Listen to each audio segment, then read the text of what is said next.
वेद मूर्ति तपोनिष्ठ पूज्य पंडित श्री राम शर्मा आचार्य जी, जिन्होंने 24 वर्ष तक कठोर तप कर गायत्री महाशक्ति का साक्षात्कार किया, जनमानस के परिष्कार हेतु लगभग 3000 पुस्तकें लिखी, जिससे लाखों लोगों को नई दिशा मिली है। प्रस्तुत है उन्हीं की पुस्तक हारिए न हिम्मत। जो लोग आध्यात्मिक चिंतन से विमुख होकर केवल लोकोपकारी कार्य में लगे रहते हैं, वे अपनी ही सफलता पर अथवा सद्गुणों पर मोहित हो जाते हैं। वे अपने आप को लोक सेवक के रूप में देखने लगते हैं। ऐसी अवस्था में वे आशा करते हैं कि सब लोग उनके कार्यों की प्रशंसा करें, उनका कहा माने। उनका बढ़ा हुआ अभिमान उन्हें अनेक लोगों का शत्रु बना देता है। इससे उनकी लोक सेवा उन्हें वास्तविक लोक सेवक न बनाकर लोक विनाश का रूप धारण कर लेती है। आध्यात्मिक चिंतन के बिना मनुष्य में विनीत भाव नहीं आता और न उसमें अपने आप को सुधारने की क्षमता रह जाती है। वो भूलों पर भूल करता चला जाता है और इस प्रकार अपने जीवन को विकल बना लेता है। हम जिस भारतीय संस्कृति, भारतीय विचारधारा का प्रचार करना चाहते हैं, उससे आपके समस्त कष्टों का निवारण हो सकता है। राजनीतिक शक्ति द्वारा आपके अधिकारों की रक्षा हो सकती है, पर जिस स्थान से हमारे सुख दुख की उत्पत्ति होती है, उसका नियंत्रण राजनीतिक शक्ति नहीं कर सकती। ये कार्य आध्यात्मिक उन्नति से ही संपन्न हो सकता है। मनुष्य को मनुष्य बनाने की वास्तविक शक्ति भारतीय संस्कृति में ही है।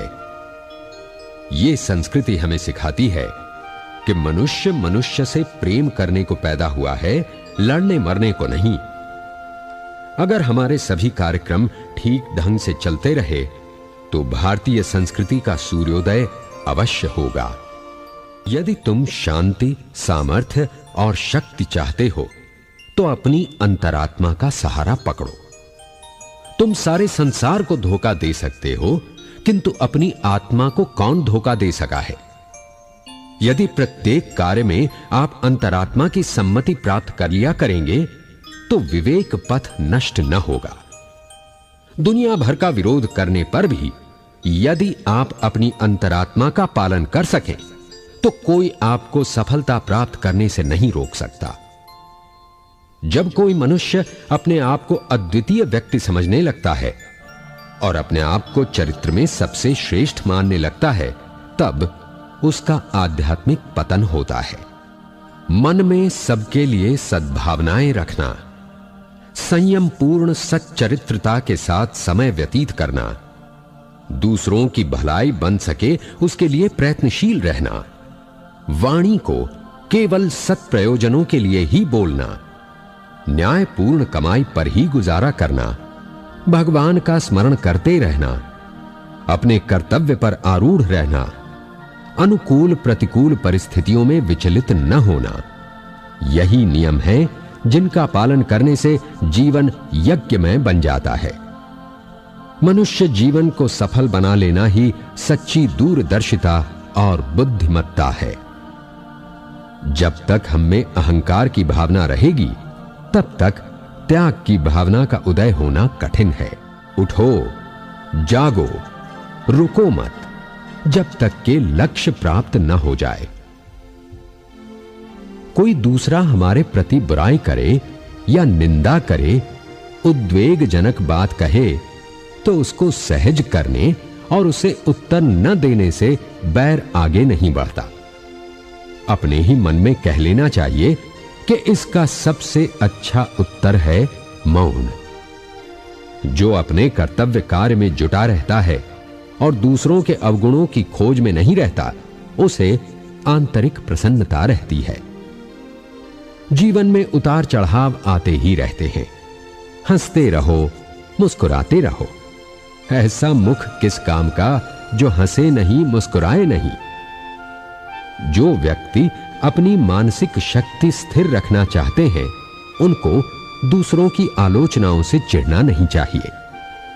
साक्षात्कार संपन्न पुरुष न तो दूसरों को दोष लगाता है और न अपने को अधिक शक्तिमान वस्तुओं से आच्छादित होने के कारण वो स्थितियों की अवहेलना करता है। अहंकार से उतना ही सावधान रहो जितना एक पागल कुत्ते से। जैसे तुम विष या विषधर सर्प को नहीं छूते, उसी प्रकार सिद्धियों से अलग रहो और उन लोगों से भी जो इनका प्रतिवाद करते हैं। अपने मन और हृदय की संपूर्ण क्रियाओं को ईश्वर की ओर संचारित करो। दूसरों का विश्वास तुम्हें अधिकाधिक असहाय और दुखी बनाएगा। मार्गदर्शन के लिए अपनी ही ओर देखो, दूसरों की ओर नहीं। तुम्हारी सत्यता तुम्हें दृढ़ बनाएगी। तुम्हारी दृढ़ता तुम्हें लक्ष्य तक ले जाएगी। जो कुछ हो होने दो। तुम्हारे बारे में जो कहा जाए उसे कहने दो। तुम्हें ये सब बातें मृग तृष्णा के जल के समान असार लगनी चाहिए। यदि तुमने संसार का सच्चा त्याग किया है तो इन बातों से तुम्हें कैसे कष्ट पहुंच सकता है। अपने आप की समालोचना में कुछ भी कसर मत रखना, तभी वास्तविक उन्नति होगी। प्रत्येक क्षण और अवसर का लाभ उठाओ। मार्ग लंबा है, समय वेग से निकला जा रहा है। अपने संपूर्ण आत्मबल के साथ कार्य में लग जाओ, लक्ष्य तक पहुंचोगे। किसी बात के लिए भी अपने को क्षुब्ध न करो। मनुष्य में नहीं, ईश्वर में विश्वास करो। वो तुम्हें रास्ता दिखाएगा और सन्मार्ग सुझाएगा। सहिष्णुता का अभ्यास करो। अपने उत्तरदायित्व को समझो। किसी के दोष को देखने और उन पर टीका टिप्पणी करने के पहले अपने बड़े बड़े दोषों का अन्वेषण करो। यदि अपनी वाणी का नियंत्रण नहीं कर सकते तो उसे दूसरों के प्रतिकूल नहीं बल्कि अपने प्रतिकूल उपदेश करने दो। सबसे पहले अपने घर को नियमित बनाओ, क्योंकि बिना आचरण के आत्मानुभव नहीं हो सकता। नम्रता, सरलता, साधुता, सहिष्णुता, ये सब आत्मानुभव के प्रधान अंग हैं। दूसरे तुम्हारे साथ क्या करते हैं इसकी चिंता न करो, आत्मोन्नति में तत्पर रहो। यदि ये तथ्य समझ लिया तो एक बड़े रहस्य को पा लिया। तुम्हें अपने मन को सदा कार्य में लगाए रखना होगा। इसे बेकार न रहने दो। जीवन को गंभीरता के साथ बिताओ। तुम्हारे सामने आत्मोन्नति का महान कार्य है और पास में समय थोड़ा है। यदि अपने को असावधानी के साथ भटकने दोगे तो तुम्हें शोक करना होगा और इससे भी बुरी स्थिति को प्राप्त होगे। धैर्य और आशा रखो तो शीघ्र ही जीवन की समस्त स्थिति का सामना करने की योग्यता तुम में आ जाएगी। अपने बल पर खड़े हो। यदि आवश्यक हो तो सफल संसार को चुनौती दे दो। परिणाम में तुम्हारी हानि नहीं हो सकती। तुम केवल परमात्मा से संतुष्ट रहो। दूसरे भौतिक धन की खोज करते हैं और तुम अंतःकरण के धन को ढूंढो। महान व्यक्ति सदैव अकेले चले हैं और इस अकेलेपन के कारण ही दूर तक चले हैं। अकेले व्यक्तियों ने अपने सहारे ही संसार के महानतम कार्य संपन्न किए हैं। उन्हें एकमात्र अपनी ही प्रेरणा प्राप्त हुई है। वे अपने ही आंतरिक सुख से सदैव प्रफुल्लित रहे हैं। दूसरे से दुख मिटाने की उन्होंने कभी आशा न रखी। निज वृत्तियों में ही उन्होंने सहारा देखा। अकेलापन जीवन का परम सत्य है, किंतु अकेलेपन से घबराना, जी तोड़ना, कर्तव्य पथ से हतोत्साहित या निराश होना सबसे बड़ा पाप है। अकेलापन आपके निजी आंतरिक प्रदेश में छिपी हुई महान शक्तियों को विकसित करने का साधन है। अपने ऊपर आश्रित रहने से आप अपनी उच्चतम शक्तियों को खोज निकालते हैं। जिस दिन तुम्हें अपने हाथ पैर और दिल पर भरोसा हो जावेगा, उसी दिन तुम्हारी अंतरात्मा कहेगी कि बाधाओं को कुचलकर तू अकेला चल अकेला।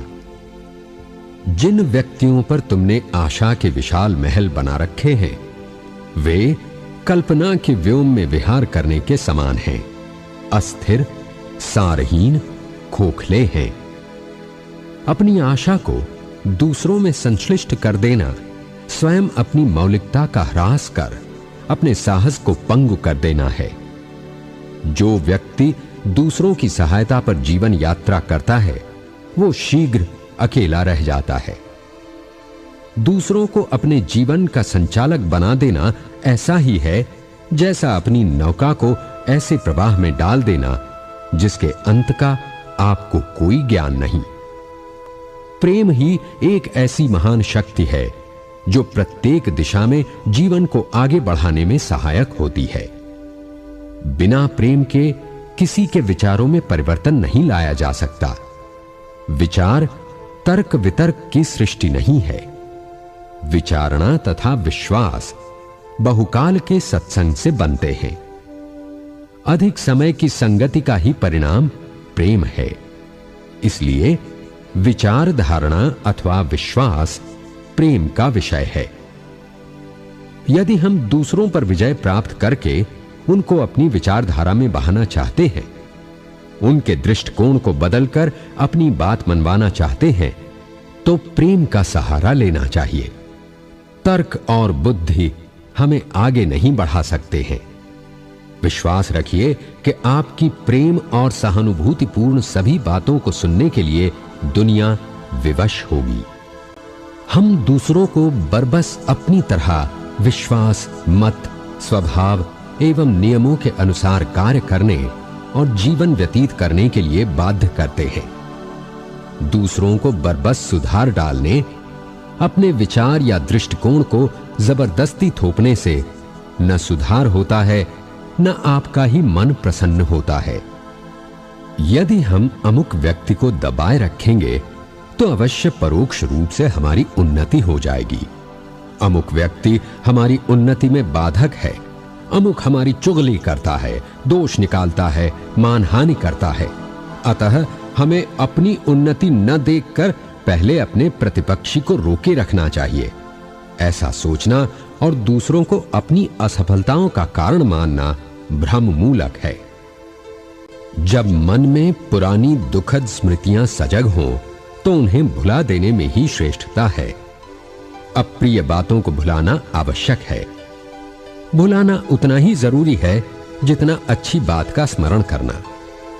यदि तुम शरीर से, मन से और आचरण से स्वस्थ होना चाहते हो, तो अस्वस्थता की सारी बातें भूल जाओ। माना कि किसी अपने ने ही तुम्हें चोट पहुंचाई है, तुम्हारा दिल दुखाया है, तो क्या तुम उसे लेकर मानसिक उधेड़बुन में लगे रहोगे? अरे भाई, उन कष्टकारक अप्रिय प्रसंगों को भुला दो। उधर ध्यान न देकर अच्छे शुभ कर्मों से मन को केंद्रीभूत करो। चिंता से मुक्ति पाने का सर्वोत्तम उपाय दुखों को भूलना ही है। तुम सुख दुख की अधीनता छोड़ उनके ऊपर अपना स्वामित्व स्थापित करो और उसमें जो कुछ उत्तम मिले उसे लेकर अपने जीवन को नित्य नया रसयुक्त बनाओ। जीवन को उन्नत करना ही मनुष्य का कर्तव्य है। इसलिए तुम भी उचित समझो सो मार्ग ग्रहण कर इस कर्तव्य को सिद्ध करो। प्रतिकूलताओं से डरोगे नहीं और अनुकूलता ही को सर्वस्व मानकर न बैठे रहोगे तो सब कुछ कर सकोगे। जो मिले उसी से शिक्षा ग्रहण कर जीवन को उच्च बनाओ। ये जीवन ज्यों ज्यों उच्च बनेगा त्यों त्यों आज जो तुम्हें प्रतिकूल प्रतीत होता है वो सब अनुकूल दिखने लगेगा और अनुकूलता आ जाने पर दुख मात्र की निवृत्ति हो जाएगी। हमारी कोई सुनता नहीं, कहते कहते थक गए, पर सुनने वाले कोई सुनते नहीं, अर्थात उन पर कुछ असर ही नहीं होता। मेरी राय में इसमें सुनने वाले से अधिक दोष कहने वाले का है। कहने वाले करना नहीं जानते, वे अपनी ओर देखें। आत्मनिरीक्षण कार्य की शून्यता की साक्षी दे देगा। वचन की सफलता का सारा दारोमदार कर्मशीलता में है। आप चाहे बोले नहीं, थोड़ा ही बोलें, पर कार्य में जुट जाइए। आप थोड़े ही दिनों में देखेंगे कि लोग बिना कहे आपकी ओर खिंचे आ रहे हैं। अतः कहिए कम, करिए अधिक। सुधारवादी तत्वों की स्थिति और भी उपहासास्पद है। धर्म, अध्यात्म, समाज एवं राजनीतिक क्षेत्रों में सुधार एवं उत्थान के नारे जोर शोर से लगाए जाते हैं, पर उन क्षेत्रों में जो हो रहा है, लोग जो कर रहे हैं, उसमें कथनी और करनी के बीच जमीन आसमान जैसा अंतर देखा जा सकता है। ऐसी दशा में उज्जवल भविष्य की आशा धूमिल ही होती चली जा रही है। क्या हम सब ऐसे ही समय की प्रतीक्षा में ऐसे ही हाथ पर हाथ रखकर बैठे रहें, अपने को असहाय, असमर्थ अनुभव करते रहें और स्थिति बदलने के लिए किसी दूसरे पर आशा लगाए बैठे रहें? मानवीय पुरुषार्थ कहता है, ऐसा नहीं होना चाहिए। लोभों के झोंके, मोहों के झोंके, नामवरी के झोंके, यश के झोंके, दबाव के झोंके ऐसे हैं कि आदमी को लंबी राह पर चलने के लिए मजबूर कर देते हैं और कहां से कहां घसीट ले जाते हैं। हमको भी घसीट ले गए होते। ये सामान्य आदमियों को घसीट ले जाते हैं। बहुत से व्यक्तियों में जो सिद्धांतवाद की राह पर चले, इन्हीं के कारण भटक कर कहां से कहां जा पहुंचे। आप भटकना मत। आपको जब कभी भटकन आए तो आप अपने उस दिन की, उस समय की मनस्थिति को याद कर लेना जब आपके भीतर से श्रद्धा का एक अंकुर उगा था। उसी बात को याद रखना कि परिश्रम करने के प्रति जो हमारी उमंग और तरंग होनी चाहिए, उसमें कमी तो नहीं आ रही। लगन आदमी के अंदर हो तो 100 गुना काम करा लेती है। इतना काम करा लेती है कि हमारे काम को देखकर आपको आश्चर्य होगा। इतना साहित्य लिखने से लेकर इतना बड़ा संगठन खड़ा करने तक और इतनी बड़ी क्रांति करने से लेकर के इतने आश्रम बनाने तक जो काम शुरू किए हैं, वे कैसे हो गए? ये लगन और श्रम है। यदि हमने श्रम से जी चुराया होता तो उसी तरीके से घटिया आदमी होकर के रह जाते जैसे कि अपना पेट पालना ही जिनके लिए मुश्किल हो जाता है। चोरी से, ठगी से, चालाकी से जहां कहीं भी मिलता, पेट भरने के लिए, कपड़े पहनने के लिए और अपना मौज शौक पूरा करने के लिए पैसा इकट्ठा करते रहते, पर हमारा ये बड़ा काम संभव न हो पाता। अपने दोष दूसरों पर थोपने से कुछ काम न चलेगा। हमारी शारीरिक एवं मानसिक दुर्बलताओं के लिए दूसरे उत्तरदायी नहीं, वरन हम स्वयं ही हैं। दूसरे व्यक्तियों, परिस्थितियों एवं प्रारब्ध भोगों का भी प्रभाव होता है, पर 3/4 जीवन तो हमारे आज के दृष्टिकोण एवं कर्तव्य का ही प्रतिफल होता है। अपने को सुधारने का काम हाथ में लेकर हम अपनी शारीरिक और मानसिक परेशानियों को आसानी से हल कर सकते हैं।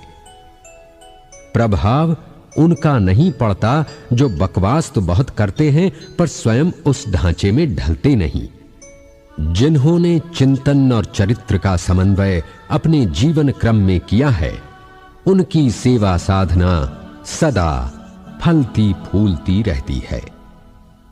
क्या करें, परिस्थितियां हमारे अनुकूल नहीं हैं, कोई हमारी सहायता नहीं करता, कोई मौका नहीं मिलता, आदि शिकायतें निरर्थक हैं।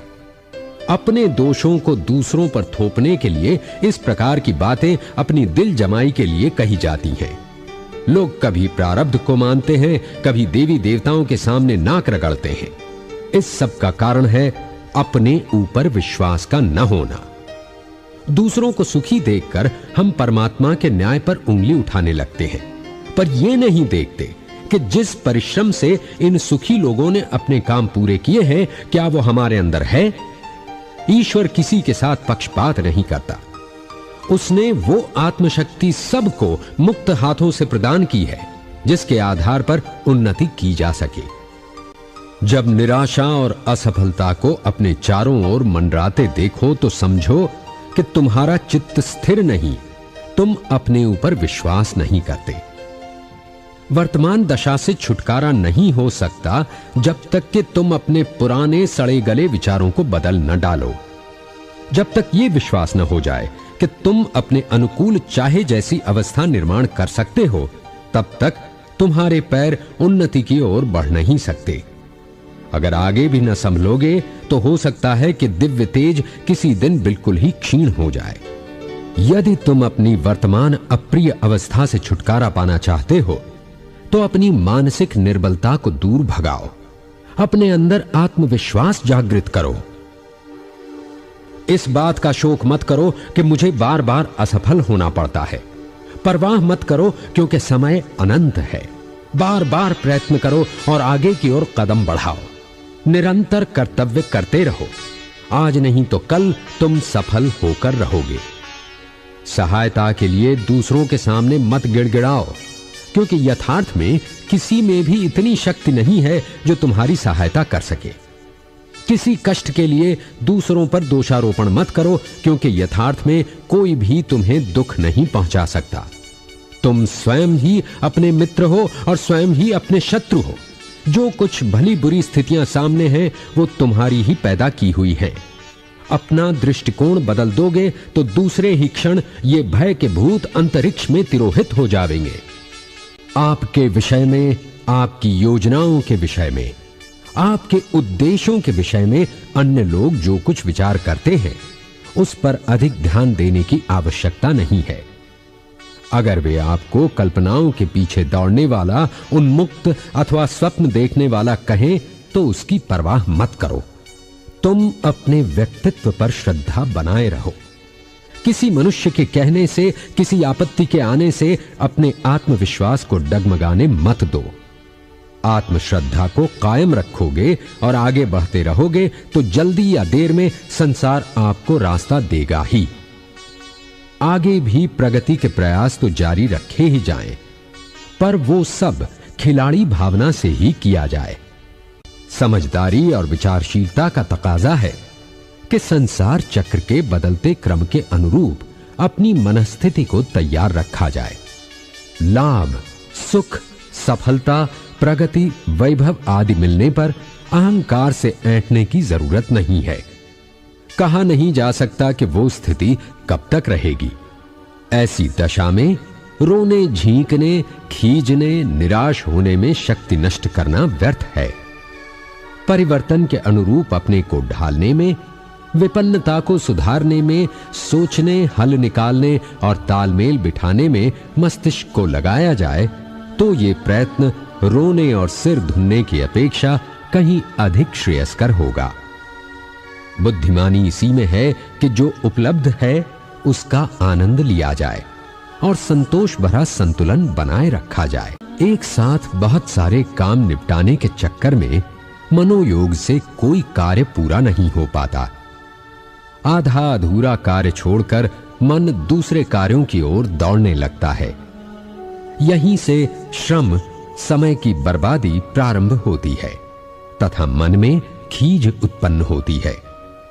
विचार और कार्य सीमित एवं संतुलित कर लेने से श्रम और शक्ति का अपव्यय रुक जाता है और व्यक्ति सफलता के सोपानों पर चढ़ता चला जाता है। कोई भी काम करते समय अपने मन को उच्च भावों से और संस्कारों से ओतप्रोत रखना ही सांसारिक जीवन में सफलता का मूल मंत्र है। हम जहां रह रहे हैं उसे नहीं बदल सकते, पर अपने आप को बदलकर हर स्थिति में आनंद ले सकते हैं। दूसरों से यह अपेक्षा करना कि सभी हमसे होंगे और हमारे कहे अनुसार चलेंगे, मानसिक तनाव बने रहने का, निरर्थक उलझनों में फंसे रहने का मुख्य कारण है। इससे छुटकारा पाने के लिए यह आवश्यक है कि हम चुपचाप शांतिपूर्वक अपना काम करते चलें और लोगों को अपने हिसाब से चलने दें। किसी व्यक्ति पर हावी होने की कोशिश न करें और न ही हर किसी को खुश रखने के चक्कर में अपने अमूल्य समय और शक्ति का अपव्यय ही करें। अस्त व्यस्त जीवन जीना, जल्दबाजी करना, रात दिन व्यस्त रहना, हर पल क्षण को कामकाज में ही ठूंसते रहना भी मन क्षेत्र में भारी तनाव पैदा करते हैं। अतः यहां ये आवश्यक हो जाता है कि अपनी जीवन विधि को, दैनिक जीवन को विवेकपूर्ण बनाकर चलें।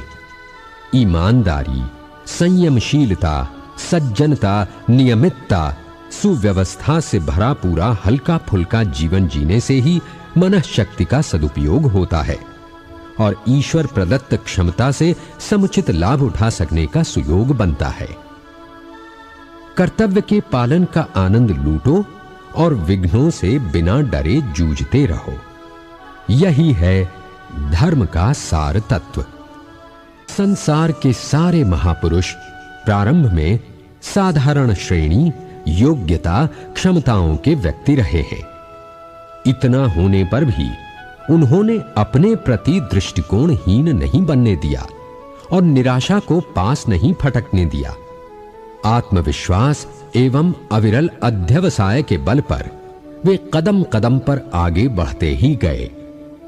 प्रतिकूल परिस्थितियों में भी वे लक्ष्य से विचलित नहीं हुए। नगण्य से साधन और अल्प योग्यता होते हुए भी देश, धर्म, समाज और मानवता की सेवा में अपनी जीवन की आहुति समर्पित कर समाज के सामने उदाहरण प्रस्तुत कर गए और कोटि कोटि जनों को दिशा प्रदान कर गए।